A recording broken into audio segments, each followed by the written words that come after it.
Perfect. Okay. James, thank you for joining us this morning. Before we jump into questions, do you want to do a little introduction and share what got you into the space? Um, yeah.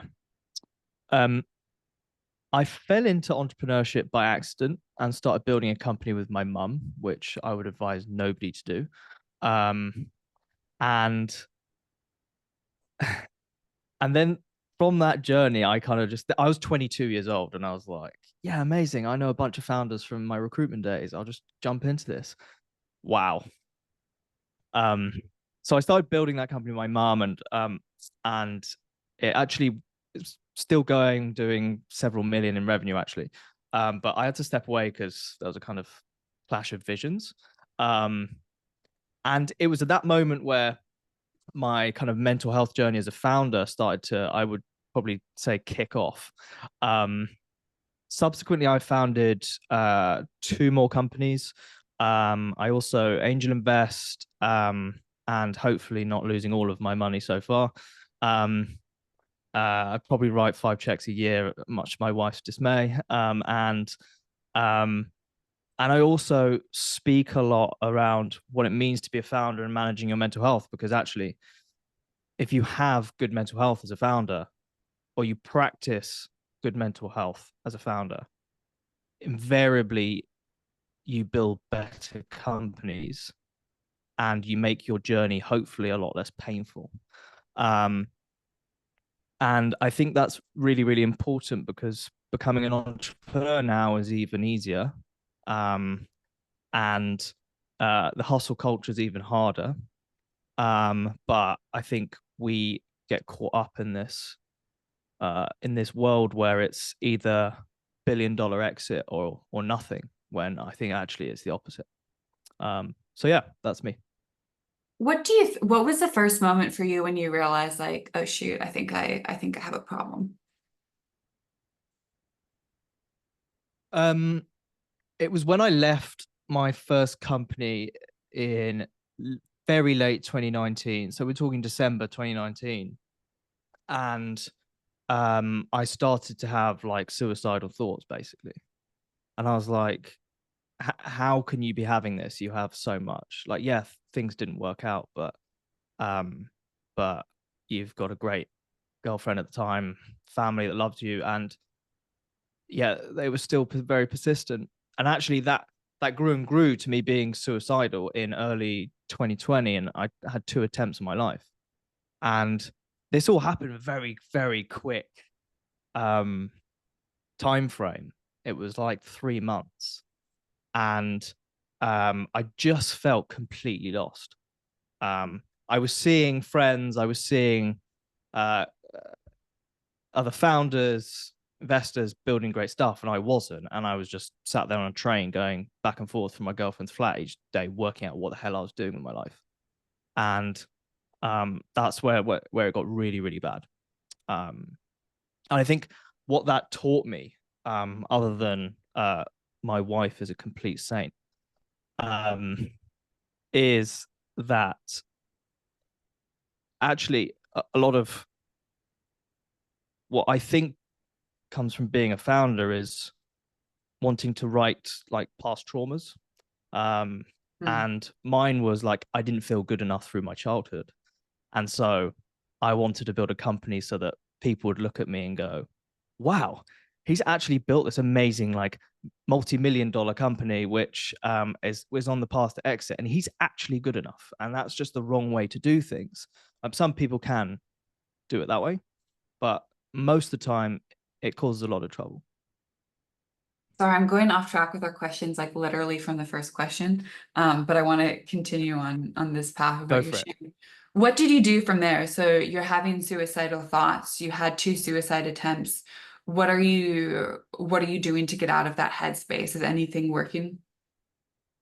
Um, I went to Bali for 3 weeks.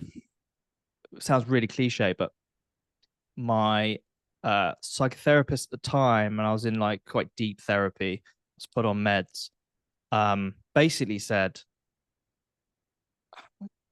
get out of your environment for like 3 weeks.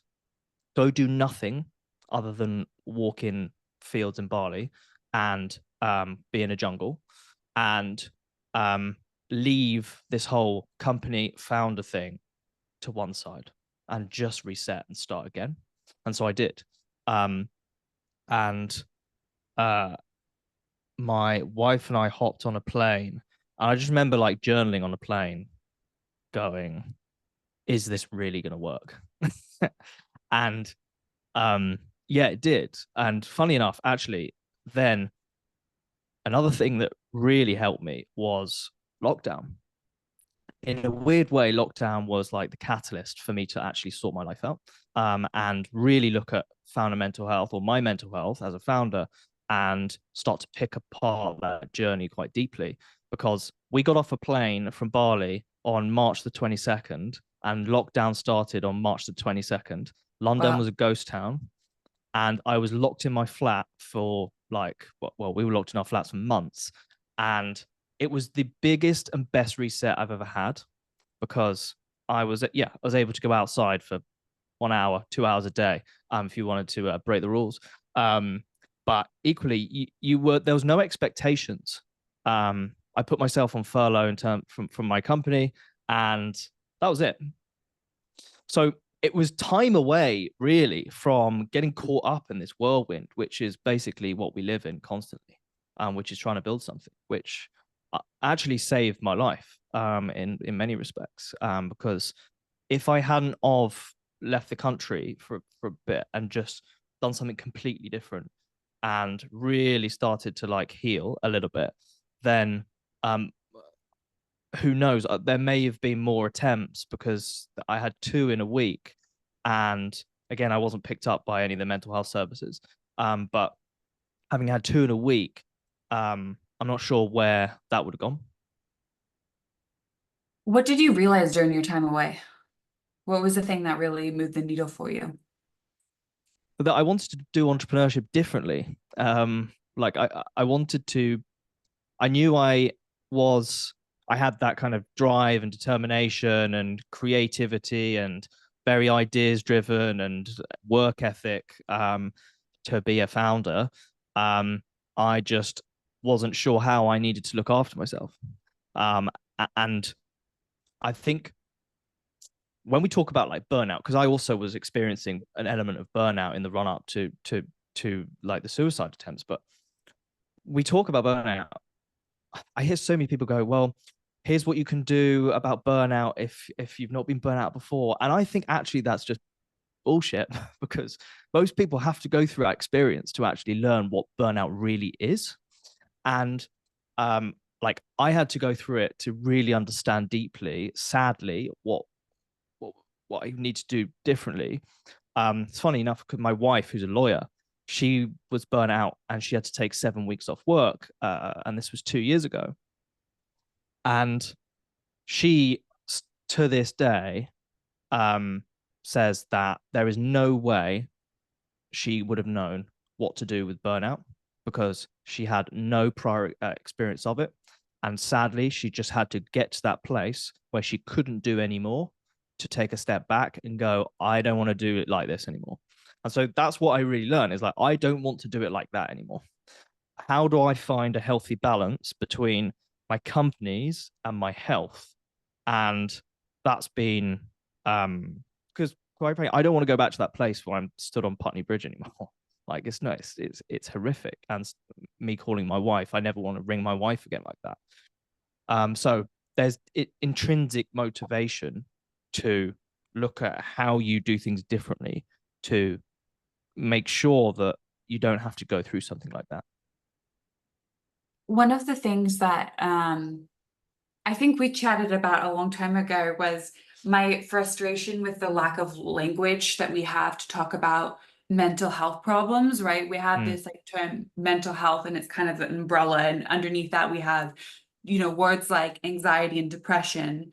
But if you compare that with a physical ailment, I my analogy would be like if you didn't have any way to talk about any type of pain you feel in your leg other than saying my leg hurts, right? You can go, I sprained my ankle, I tore my ACL, I fractured something, I have an artery tear and I'm bleeding out. there's no way to indicate the severity other than saying, I have anxiety and, or I'm depressed and I feel sad versus I feel suicidal. There's not much between that. And I think the lack of language means that people who have these issues struggle to relate to one another. Even if you have another friend who has depression, another friend who has anxiety, you can't really understand where you sit on the scale compared to another person. And then as a result, we have kind of a bucket of tools that a lot of people have found helpful for their mental health problems, like mindfulness exercises, meditation, talk therapy. And sometimes that stuff works really, really well for people, and sometimes it doesn't work at all. I know for me, like I'd done probably 10 plus years of therapy. It really didn't move the needle for me versus other people I know used it and it was enormously effective after just 3 months. And so oftentimes, if you're in the category where you try things and it doesn't work, I think people become more desperate and see that as a failure of themselves rather than like, hey, we actually just don't have the language to like properly diagnose you and put you on a path to get better. So I'm really curious to know, was there any like professional help that you seek when you were feeling depressed? I mean, you mentioned the therapist going to Bali, but then also, can you share a bit around your journey with being diagnosed as bipolar and kind of what put you on a healing path there? And also, actually, did the diagnosis of bipolar, did having a word to describe what was going on make a meaningful difference for you? Yeah. Um, it basically meant that I just thought I was like insane. So I'd like in between this journey, like 6 year journey basically of having these very intense highs where I get loads done and I was running around supermarkets buying the whole shops and had like these big grandiose visions about who I was and where essentially I was like moving into like hypermania and mania quite a lot, which is a one element of bipolar disorder. But I just thought I was really high energy, um, and and so did my wife, although she saw very suspect behaviors, like a lot of impulsivity, starting new stuff, dropping it, not being able to cope, etc. Um, and then having these very deep lows and like not being able to get out of bed. And if I was getting out of bed, like I'd just be completely miserable for weeks um and suicidal thoughts every single day, they became normalized when they shouldn't. um it then so I then had two psychotic episodes, and these basically are where I started hearing voices in various places, um and my entire world tuned out other than hearing these voices and what they were saying, and they weren't my voices. um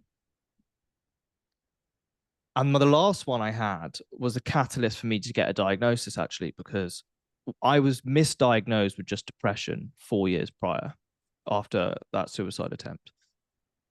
And I was at a New Year's dinner with my friends in Devon in the south of England. And at the table, the entire world stopped. Everything zoomed out. I'm literally having a 5 course meal with my friends in black tie. And all I can hear is these voices. And I just burst into tears at the table. I was like, what the hell? Um, and you're like in this state of delirium. And it was at that moment where after the dinner, I basically just had to like go to a room and be with my wife, and I just couldn't cope. I was like, we were like, this isn't depression. It just can't be. And so that's when I went to a GP who, sadly, I was told there was an 11-month waiting list for psychiatry in the NHS. So I was like, fuck that. Gosh. I'm not doing that. Luckily, I had some cash, and I went and found an amazing psychiatrist I'm still working with, actually, who only works with CEOs and entrepreneurs. And he diagnosed me after half an hour of being in his office with type 2 bipolar disorder, which is more on the depressive side. And it was the biggest release of like energy and emotion that I've ever had, apart from when my son was born. And it was also a like moment of like utter like disbelief, but also I was so terrified at what this would mean. Like, what are people going to think of me? What do I even think of myself right now? And can I do what I want to do in my life, which is I'm like obsessed with building and creating great things and companies and communities and content. Like, how does that affect me? And the answer is it doesn't. It, when I started Baseline, my latest, I can kind of say latest company because I've started another one since in another area, but we'll get onto that. Baseline was started because of my frustration with the process of being diagnosed. And that once I got a diagnosis, and by the way, I had to pay like $1,000 for it, and then it's £500 an hour to see the psychiatrist. It's really expensive. Um,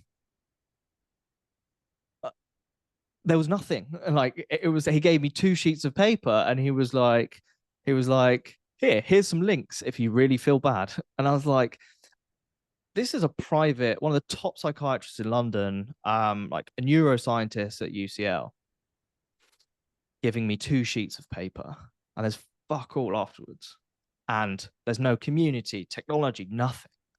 And that's when I started to get to work on Baseline, which is providing the tools and services and products for the bipolar community to live better, because that's all we want to do. Like this isn't, I'm going to have this for the rest of my life, but it's not a life sentence. I take medication every day, which has completely stabilized my mood. And I'm one of the lucky ones there. um I've got an insane sleep routine. I bought an 8 sleep. I got an 8 sleep for my birthday recently, and I'm like Nice. completely done. Yeah, unbelievable purchase, best purchase ever. Um, and I'm completely dialed into like my health and wellness routines, which, coming back to being a founder, almost most of the time go out the window. Like we forget to get enough sleep. We forget to exercise enough. We forget to eat healthy. We probably often drink too much, and because it's stressful. Um, and having bipolar has meant that actually I can't afford not to do that, and I can't afford not to get those right. That's really, really, really important. So in many ways, it's actually been a blessing. And I never ever thought I'd be saying that. What are the specific mental health challenges that you see founders facing? And actually, I'm going to add to that. Do you think it's like, I guess, like a chicken egg problem? Like, do you think founders are more prone to having psychological issues because they're a founder and like all the startup stress? Or do you think a lot of people do you think a lot of people like have that, predating starting a company, and maybe that's actually like what drives them to become a founder in the first place? Yeah, there's actually there's lots of research being done in the US by a guy called Dr. Michael Freeman, who I had the pleasure of having on my last podcast. I know Michael. Founders are actually predisposed to mental health conditions or mental illnesses. For example, if you're an entrepreneur, and I've said this many times if people have ever listened to me before drone on about this, so I do apologize, but founders, entrepreneurs are 11 times more likely to be on the bipolar spectrum. Wow. When I heard that, I was like, what? Seriously? And that's true, because if you think of the intense roller coaster of emotions and experiences, and stuff that we go through often daily, it would align with being emotionally unstable at some point during your day or week more than once, which generally speaking is bipolar disorder, or it could be borderline personality disorder, whatever that might be, also ADHD, etc. So in one sense, if you're on this journey, you are potentially predisposed to something like that. And that's okay, because actually, I think the best entrepreneurs are bipolar entrepreneurs, including Elon Musk. But I think the other side to this is when you've got a statistic of 96% of startups fail, that implies that there is going to be this sliding scale of failure, starting from this is going really well, or this is not quite going well enough, so I'm just going to keep grinding, to shit, my startup's just now not going the way it should, and that impacts me from a stress perspective, emotionally, financially. If you've got children, what happens there? If you've got a partner, what are they going to think? Are we going to be able to? It's a deeply unpleasant experience, and therefore that's where I see most founders struggling with their mental health. Um, is either their company's not quite working out, and they are um, they're on this kind of slippery slope of trying to keep things alive. And of course, if you're trying to keep things alive, you work harder, and you don't stop to go, oh hey, I should probably get out and look into the sunlight and go for a walk, or I should go to that like hit class at the gym. You just don't think about that. You like, right, I've got to send these emails, or I've got to do this outreach, or I've got to do this content. It is just relentless. And then the other is fundraising. I think fundraising is there's two people I know who love fundraising. And I know quite a lot of founders now and also investors, and every single one hate it. It is a miserable experience. Um, Having done it 3 times myself, varying degrees of success and failure, it's just ruthless because on one side you kind of feel like you're selling your soul, but you've got this idea that you just feel intensely is going to work, and please give me your 10K, or please give me your 50K, or you go down the venture route and all you're getting is no's. And venture looks like a big boys club, which you're never part of. How do you get into it? And they come across as they're all tossers. Most of them are, that most of them not. And that is really tough. It's sometimes a 6 to 9 month grueling period where you're selling yourself for what? And I see a lot of founders actually stop fundraising because they can't cope. And how we help founders fundraise better, but also work out whether they need to fundraise in the first place, I think can save a lot of pain. The problem is you come into this industry now, and it's like the first thing actually isn't how do we make money and bootstrap a business. It's how do we raise money to try and solve problems that to solve problems that we might experience in the next 18 months on our pitch deck. And it's really difficult. I think we need to shift the narrative on that, and somehow get more founders to build differently. And that's been my experience as well. I know we were going to talk about this. Yeah. With Baseline, this is a good example actually. With Baseline, we were like, okay, great, we've got all we need to start fundraising now. This was started January this year, and we built a really, really good pitch deck. And both Matteo and I have, Matteo's raised heavily in venture before, my co-founder, and I've obviously raised like the kind of family office space, angel space, and some like VC accelerators before. So we had 110 VC conversations in 7 weeks.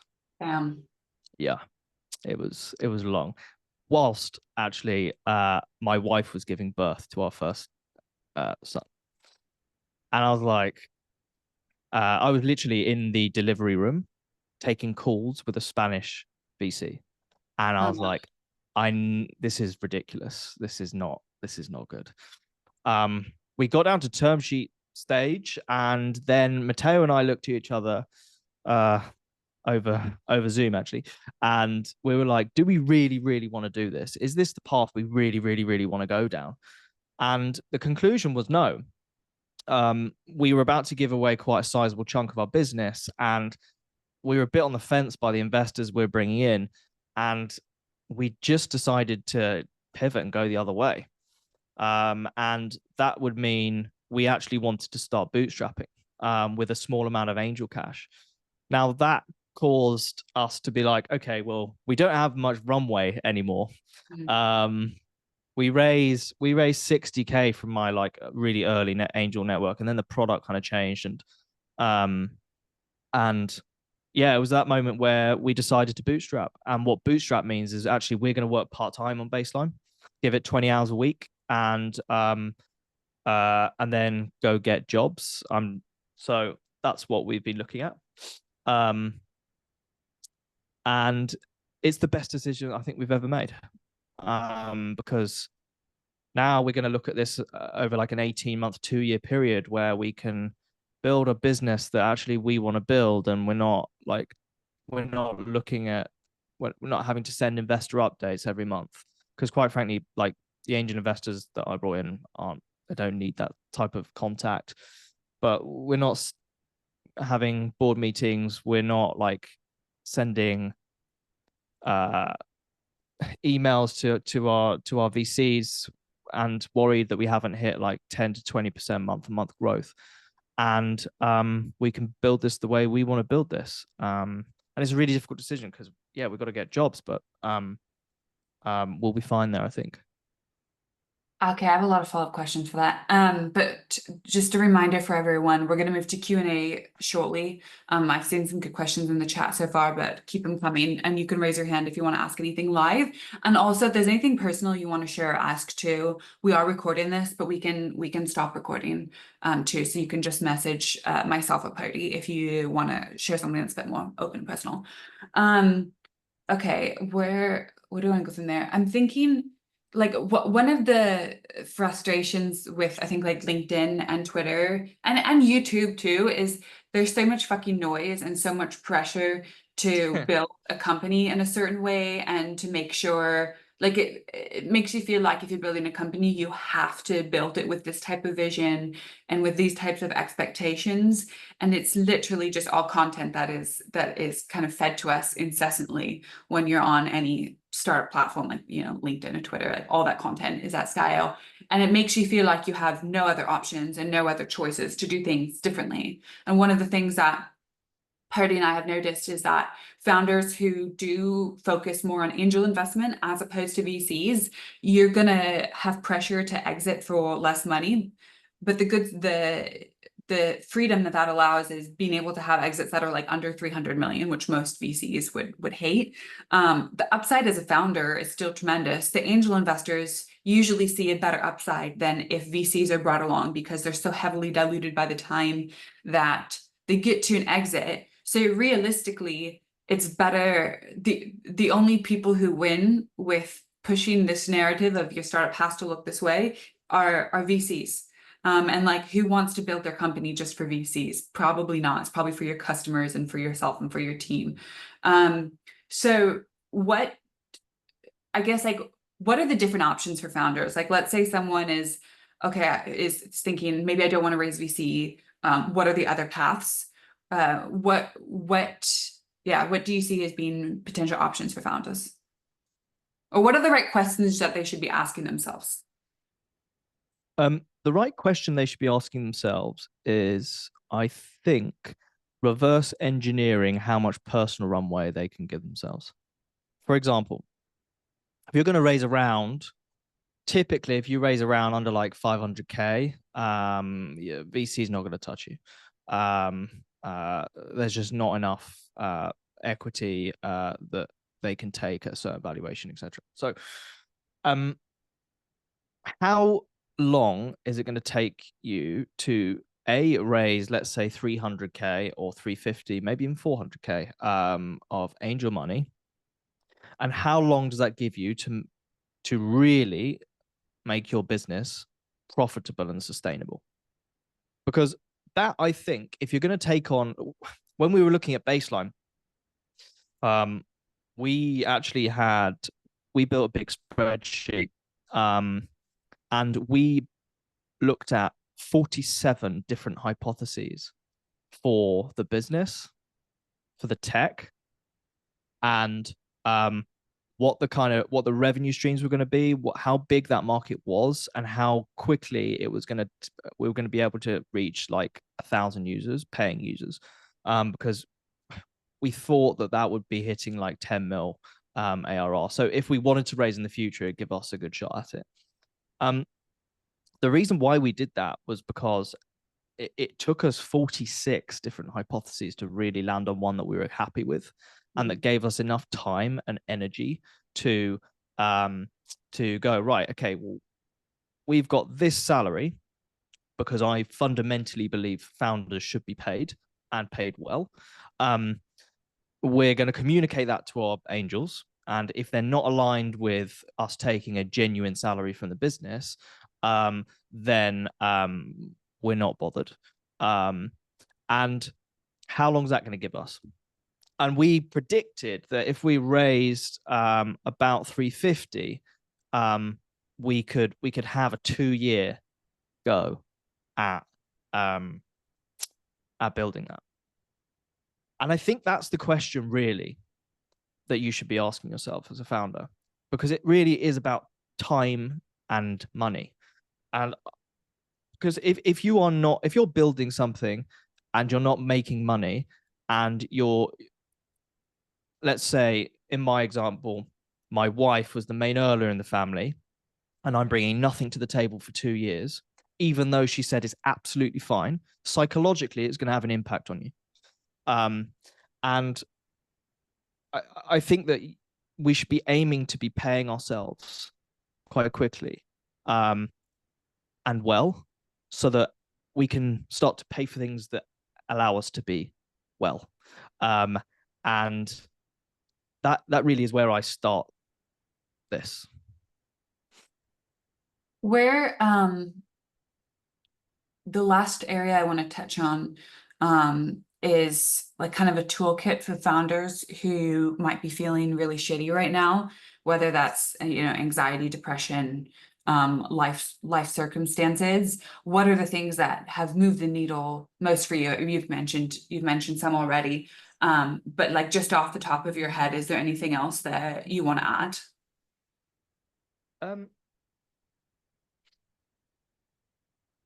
Routine is a huge one.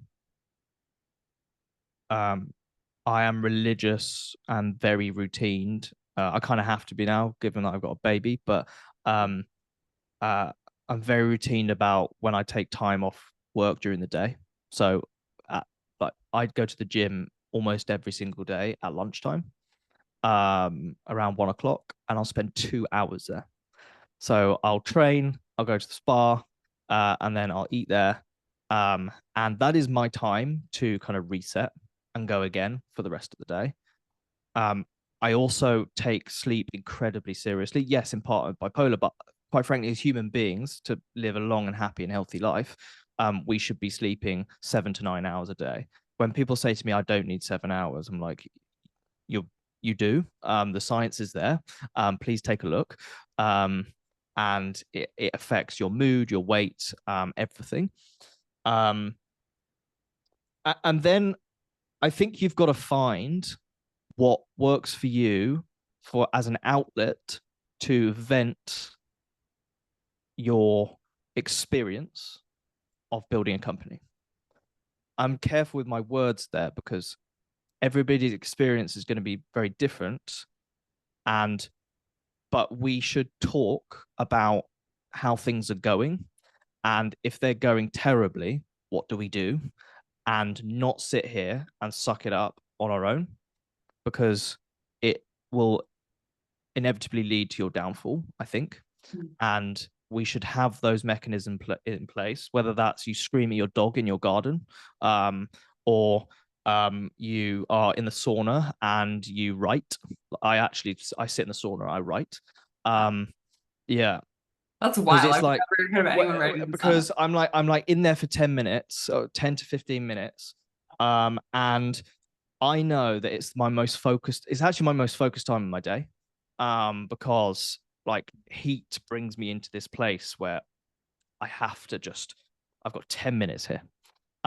Let's sort out some problems. How am I feeling? And so I do that.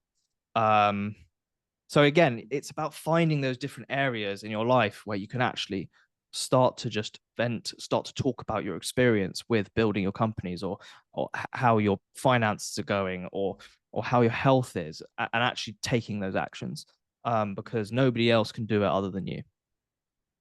I love especially what you said around taking the time out in the middle of the day. I think like one of the key takeaways from that is that, you know, with the benefit of being a founder is that you do have a bit more freedom. So you can create your day around like what works best for you. You don't have to live on everyone else's schedule. I mean, oftentimes you do because people need to book and calls and stuff like that, but getting a bit creative there, especially on the timing of when you do things, sounds like it's been really helpful for you. Yeah, and the other thing I would say is get a VA, a virtual assistant. I've got a VA, and I have managed to delegate so much stuff that I don't want to do, and she costs me £200 a month. Oh my gosh. She's in the Philippines, and she is insane. And so she does all of my diary. Because when I see like times knocking around on things, I just like, I want to just walk away. I don't want to do this. She does a lot of my, because we've now got like, in baseline, we've actually got two companies. We've turned baseline into a mini venture studio around mood. Um, so we're running two things there. I've got the video agency two, which is requiring my time. Uh, I'm also, I think, about to join a venture studio, a new venture studio as a partner. Um, and so that's going to take up like, how do you manage all these things? Um, and I'm not very organized. I just have ideas. And having a VA has completely changed my life. So Yeah. that's another thing I would say to founders. If you can find a cost-effective way for somebody else to do something that you had to do it, because it gives you time back. £200 a month, that's amazing. Mm. What okay, my last question for you is going to be about the video studio you mentioned. But before that, I want to ask, like, because you mentioned mood. Um, how do you balance your mood, or like how do you, this sounds so wooey, so I don't want to say it, but I'm gonna say it anyway this way. How do you like honor your mood and your emotions and your feelings on a day-to-day basis, especially as they fluctuate, while still being productive? Um, so first and foremost, I am on medication for that. So my bipolar meds mean that I'm on lithium, which is not, I when I was prescribed lithium, right? It's a funny story. My psychiatrist looked at me, said, "Oh, okay, we're going to prescribe you lithium. It's like the gold standard in bipolar." And I just turned to him, and I must have been in this like emotional haze, and I was like, "I am not fucking sucking on batteries." And he was like, no. It's not like that. It's not like that. No. These are like normal pills. And I was like, okay, fine. So but they've completely stabilized my moods. However, I we have an app where we actually, when you spoke about something earlier, Margaret, which was around moods and how we sometimes struggle to communicate them and tell our partners. One of the apps we've got in Baseline Ventures now is called Mood Share. Sorry, how are you really? And we're actually going to be changing to Mood Share. Um, and it is a mood tracker with a social network. So basically, anybody who we wanted to solve the problem around how do you tell somebody that you're not okay? Or how do you share your moods daily or weekly with your inner circle? Could be your wife, could be your husband, could be your sister, could be your friends. And for them to be able to know that actually you are okay, without you having to say anything. Um, and this is something that I wanted when I was really struggling, because I had no idea how to communicate to my mum in particular, to my dad, at some point to my wife, like how I was feeling, and then like how they could help me in an non-intrusive way. So that is, and I can share the link to the app. Yeah. I'll share it over email so have you can share it however you want. But I think that's a way to honor like how you track moves, because ultimately, like, what do? You write a journal, or you sometimes, if you're more extreme, you write, you put in an Excel spreadsheet. But I mean, come on, we're in 2024. We could do better than that. I think the part around talking with your loved ones is so hard, because when you have a conversation, especially if like you're not feeling well, people, especially your loved ones, want to make sure you're feeling better. So then you're in a conversation and they might be like trying to cheer you up, and then you go in this place of like you don't want them to worry about you, and so um you kind of have to like engage with that part of the conversation, and sometimes you just need someone to like listen and Yeah, hear how you're feeling, and for them to be comfortable with the fact that the conversation is still going to end with you feeling depressed, and that that's still a conversation that's worth having. It's not their responsibility, that it shouldn't be the expectation that they're going to make you feel better. So it's like I think we need more conversation or dialogue around like what is the role of people around you when you're struggling, and like what's a fair expectation for them and for you to have them and for them to have of themselves. We could probably have another discussion all around that. I want to end before we go to a question with from Adam about your video studio. Tell us about that. um, I think creating content as a founder is actually is really difficult because You're a beast at um content. It's so impressive. yeah, it's it's something that I've really had to learn and put myself out there on, but it's really difficult. And I also found that creating like video content, which most founders want to do, but they don't really know how, was really difficult. And so last year I had this idea to basically create Dream Factory, but on legs. And how could we make content creation easy for founders who want on the go content? So let's, for example, they want to create like a lot of social media content on the street, interviewing people, or they want us to come to their offices and film fundraising videos, for example, or they want us to come to their houses and actually do like this is who I am as a person, marketing content for their social media channels. And I just there was nothing really that I could see that was specifically tailored towards founders, but also built by founders. So we started the journey, and um, we it's grown and grown and grown. We've now hired a proper team with a great CEO, Jess, and Marcus, who's creative director, and team of editors, and um, uh, we want to give, in particular, your community access um, to creating great content at an affordable price.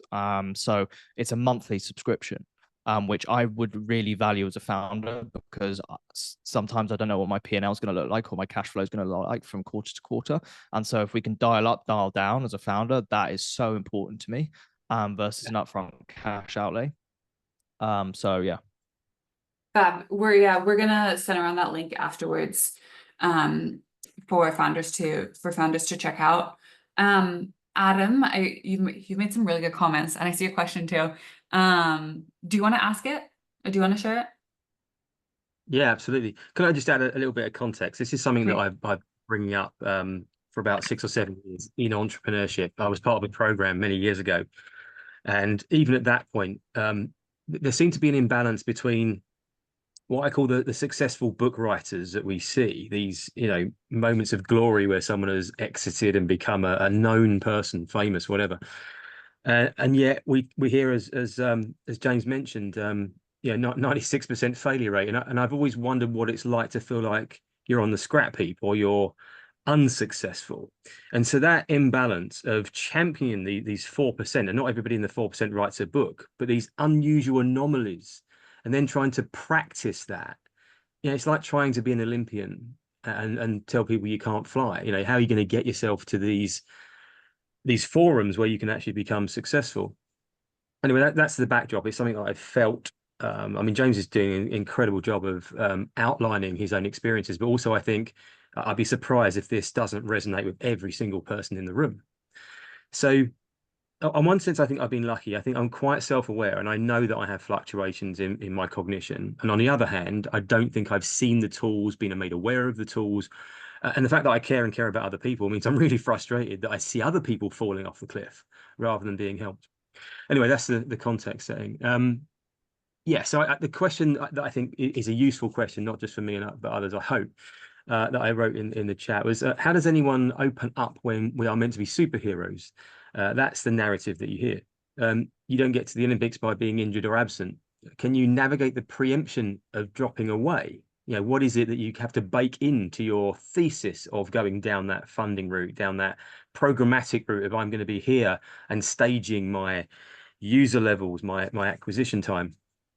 And like I said, I'm lucky enough to have judged my timelines, and the ladies here, Purdy, Margaret, you know that I've had some difficulty over the last few years, and I'm 3 years behind any plan that I ever made. It's delay, but I think it's valid to know that maybe other people could feel the same, that I chose to delay. I didn't get it wrong. I just chose a different life option. But now I'm back. So I'm really interested to hear from James and anyone else who's got perspective on how do you bake it in. Thank you.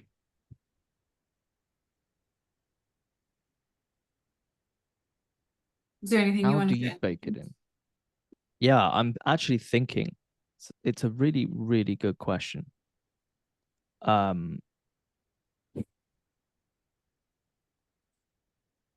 Again, I think this is probably controversial, but I think you can only bake it in once you've experienced something. That doesn't need to be being suicidal like I was. It certainly doesn't need to go to that level. It can be I've potentially had a bit of depression, and that was really unpleasant, and I don't want to do that again. The reason why I say this is because I think first-time founders, and I was one, we just think the whole world is rosy. Well, I certainly did, and you don't really know what you're stepping into, and it really is a furnace. Often, it's a cauldron of of who's got a bigger exit, who's raised more VC money, who's raised a Series A, and what names do I have on my cap table half the time. And you often look at yourself, or I certainly did, and compare myself to those people. And of course, the outcome is that I am just shit compared to those lot. When actually, I think in many respects, that with the work I've been doing around just mental health in general, bipolar, and founder mental health, I've probably had more impact than those people. And when I kind of look at that, and I've had to bake that into my process now, which is, by the way, an every single day process. I am every single day triggered by somebody on LinkedIn or Twitter. And therefore I now mute them, because I can't deal with it. And so, having even had that baked in through psychotherapy, through CBT, through psychiatry, I'm still triggered by these people. And yet, am I building as impactful businesses as them, or is the content that I'm putting out making somebody go to a therapist, a psychiatrist, going to the doctor for the first time, which is what I get a lot? Yeah, like that's really, really, really important. And so I think you've got to experience that to bake it in, and then you've constantly got to be rebaking it in, sadly, in my case, to not be consistently triggered. Otherwise, I'd probably be sectioned. So yeah. I'll just add to, like, I've had a pretty significant tumultuous mental health journey, and like for me, I never thought I was going to spend I always thought I was going to spend my 20s building a company that was going to be my entire life, and I was so excited about that. And I had very much had this like superhero idea of what you spoke about him, and then I was enormously humbled by how fucked up I found my mind was. And it took a really, really long time for me to one, just accept that like, okay, I have a problem, and like it's, you know, you can't just like white knuckle your way through life. Sometimes you just kind of have to stop. And so I think the question is like, how are you able to come to that decision without having a moment of reckoning where you are very much humbled by your life situation? But then from there, it's like, I don't know, I sometimes think rock bottom is like actually one of the most freeing things ever, because then you're kind of Yeah, set free of the expectations of others. You, at that point, you just like don't care at all. And so it's like, how can we share that experience with others without people can I, having to go through a lot of shit? can I also just say to Rob's points in the comments, like he's absolutely right, because it's funny, like any normal or sane person probably would have walked away from what we do now that I've been going through for the last 6 years, and constant stress and strain out of the grind. But I choose to do this, and I choose to be this way, and I choose to want to continue to do this. And quite frankly, it's the best job in the world, as well as being the worst. Like having the freedom or to use my brain to create in ways which other people can't, and other ways people just don't want to. Like I'm given that a freedom and that choice, and I take it every single day. And it's the best job in the world. It's also the worst job in the world, and then it's the best job in the world, and then it's the worst. Like it is. So it's a roller coaster, but it's the best job in the world. I would never ever change this. And it brings so much joy, happiness, and excitement to my life that that a normal job just wouldn't. I want to end on a great question from Samuel. He said, how did you go about finding a therapist and subsequently a psychiatrist? Really good This question. is really, really so hard. It's actually one of the things we started solving with Baseline, because we realized how hard that it was. Start with a psychiatrist. Psychiatrist is like notoriously difficult. There are some like platforms that you can go on. I think one's called Doctify. I think that's where I found my psychiatrist. Problem is they all look the same. And so if you're interested in finding a psychiatrist who works with entrepreneurs, then I can send you mine, who is incredible. There are other platforms as well. There's one called Hello Self, which is now making more waves in the therapy space in the UK, only specifically in the UK. Hello Self are actually friends of ours at Baseline. We work with them and their therapists.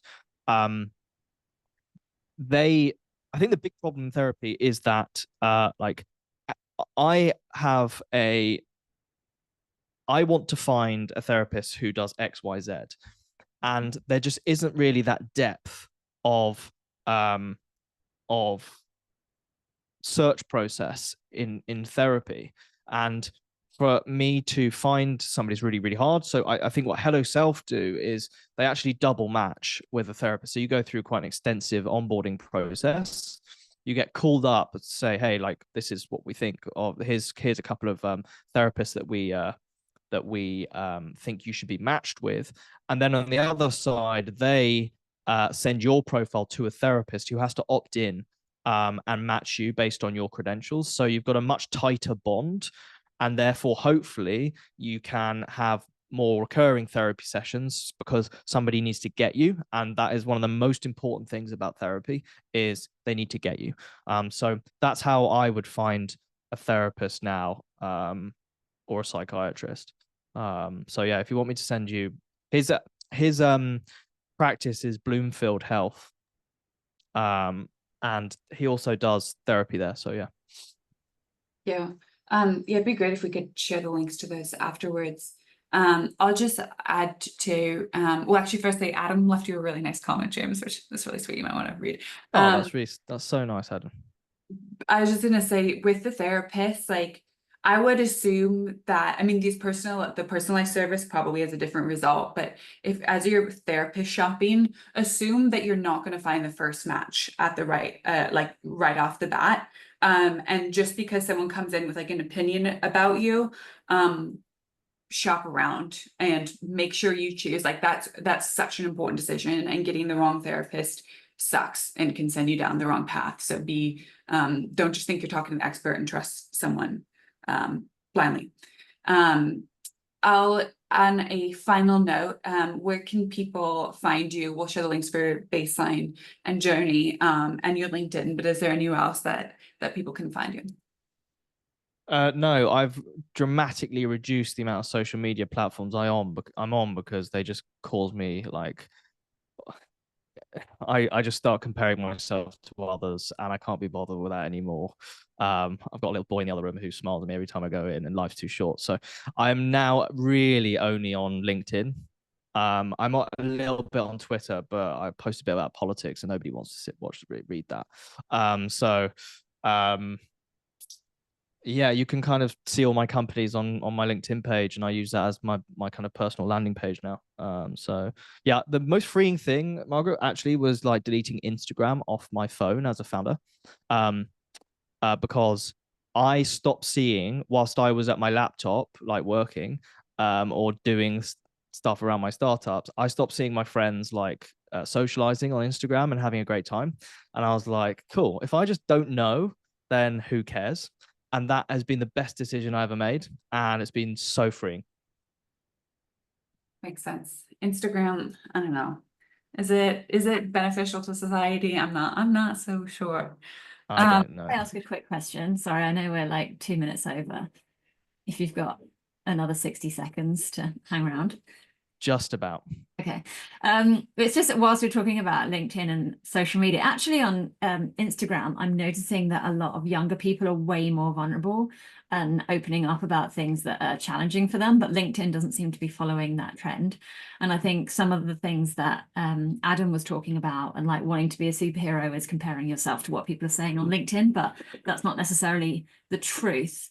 And I think a lot of people are too scared to post about any vulnerabilities that they have because they think it's going to put investors off, or potential clients or customers or whatever.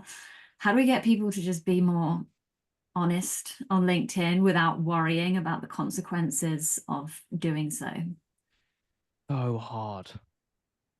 I take the view that if I'm going to do what I do with my companies, whether that is bipolar related, whether that's mental health related, founder mental health related, sadly, I have to accept that what I put out there, which can be difficult to read, but also sometimes controversial, and I talk a lot about important stuff, but some stuff, for example, investors don't want to see.